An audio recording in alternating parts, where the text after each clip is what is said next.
Now, this is a different kind of drawing. It also came out of our school of self-improvement here at the studio.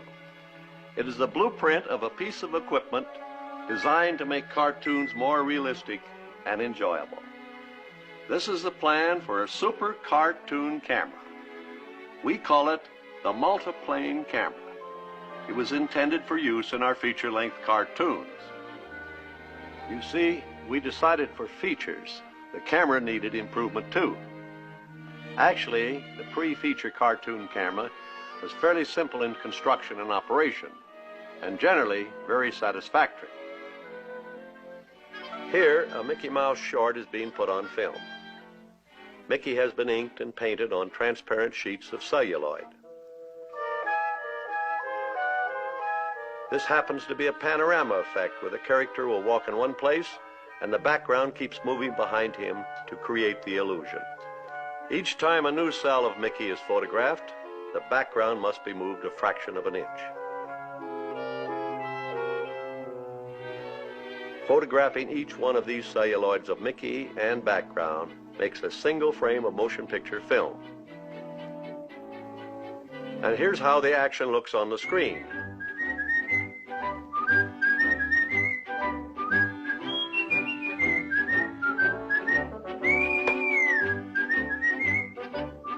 Now note that our character is capable of giving us a real feeling of 3 dimensions.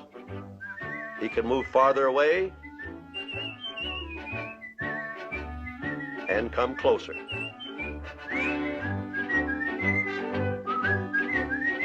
He can turn so that we see all sides of him. He seems to have roundness. There's nothing flat about him.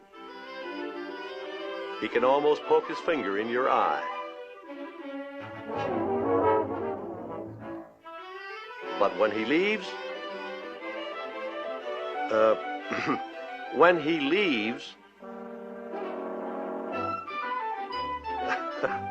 he leaves, whatever dimension he has given the scene leaves with him.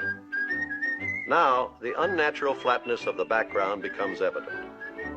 But besides being merely unrealistic, the old-fashioned flat background can also create a false effect. For instance, when our camera moves in closer on this moonlight scene, you'll notice that everything grows larger, including the moon. Now, when you walk along a country road toward the moon, it certainly doesn't grow larger like this, nor does it shrink in size when you walk away from it. The problem was how to take a painting and make it behave like a real piece of scenery under the camera. The trouble was we were photographing a flat 2-dimensional background. So we set about making plans and blueprints for a new cartoon camera that would overcome this. The different elements in the scene were separated according to their varying distances from the viewer. This put the moon on a plane farthest away from the camera.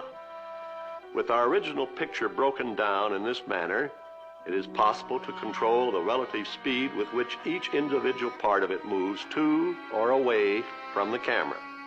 But the moon remains absolutely still, and so it will always remain the same, neither growing nor shrinking in size.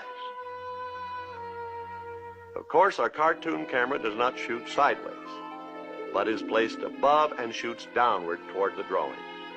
Since this new camera used many planes, we called it the multiplane camera.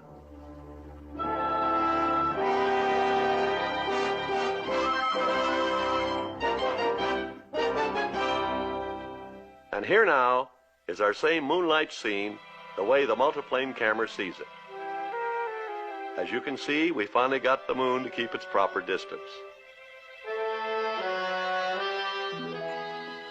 This trick of obtaining a feeling of real depth and dimension in our painted backgrounds was used extensively in the feature cartoons.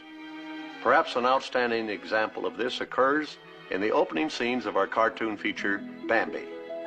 Here we see the multiplane camera crew preparing to shoot that scene.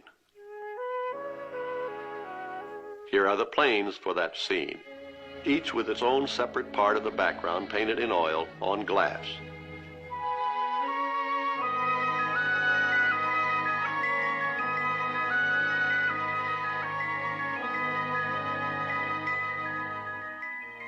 Each of these background planes is placed on one of the levels under the camera. Each plane is capable of moving in various directions.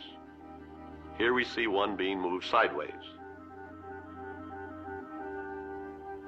The camera operator, looking down from the viewpoint of the camera, sees all the levels combined as one picture.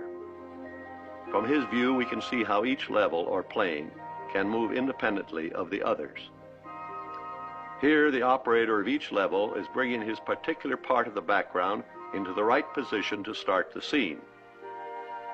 But before the scene can be photographed, the camera operator must okay the setup. Everything's okay except the bottom level. What's wrong down there, Alan? I was moving it the wrong way, Dick. I'm taking it back now. How's that? Looks fine now.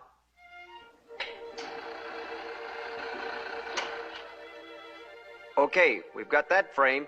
Let's get set for the second exposure.